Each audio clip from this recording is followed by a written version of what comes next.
My local funeral home has a defibrillator bolted to its outside wall. Bright green blocks on blunt red brick, and I can't help but wonder why it's there. Surely if our bodies have made it this far, it's a little bit late for electroshock therapy. Might as well be hanging next to acupuncture needles and homeopathy bottles for all the good it's gonna do. Are these burly men who dress us in hearses, pomp and parade, so afraid they'll try anything to zap the life back in? Or maybe it's gallows humour, and they wrench up our relatives in a macabre revival and use perfectly placed pads to make us dance the funky chicken one final time. Or, maybe it's a dance more current. Or maybe it's something far more sensible and serious, like heart attacks caused by grief and love. Love is one of the strongest bonds known to man. It's why falling in love can feel like gravity just left the room. Why heartbreak can feel like being ripped apart one atom at a time, each one a million microscopic mushroom clouds, and why, on a sunny day in Kent, I saw my dad cry for the first and only time at the graveside of my grandmother. After over a decade of being bedridden and barely present, what was left of her finally let go, leaving my dad to weep at the hole in the ground and himself.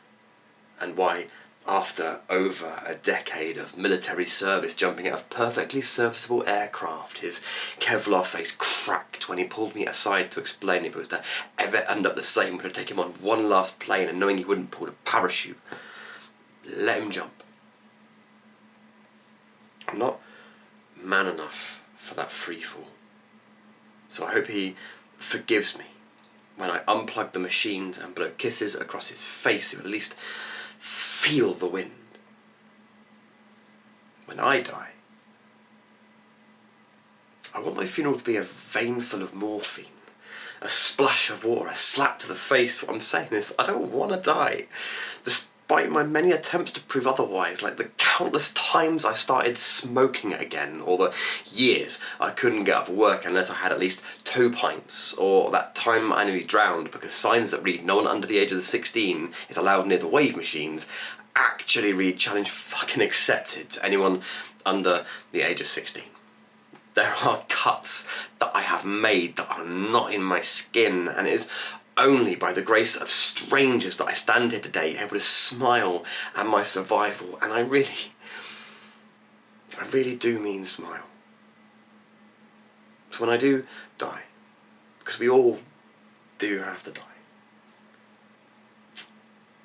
invite only my friends with coping mechanisms. Tell everybody else that I went to live in Scotland. Apart from my friends who live in Scotland, obviously.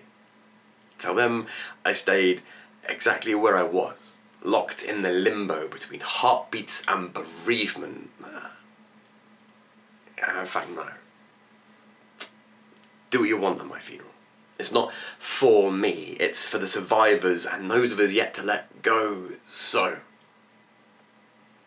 cover me in funhouse goo. Turn me into a Twilight vampire with a bucket full of glitter and then fire me from a fucking cannon.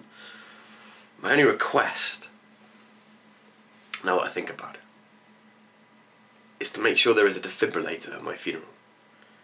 Because if I am gonna go, I'm gonna go out dancing.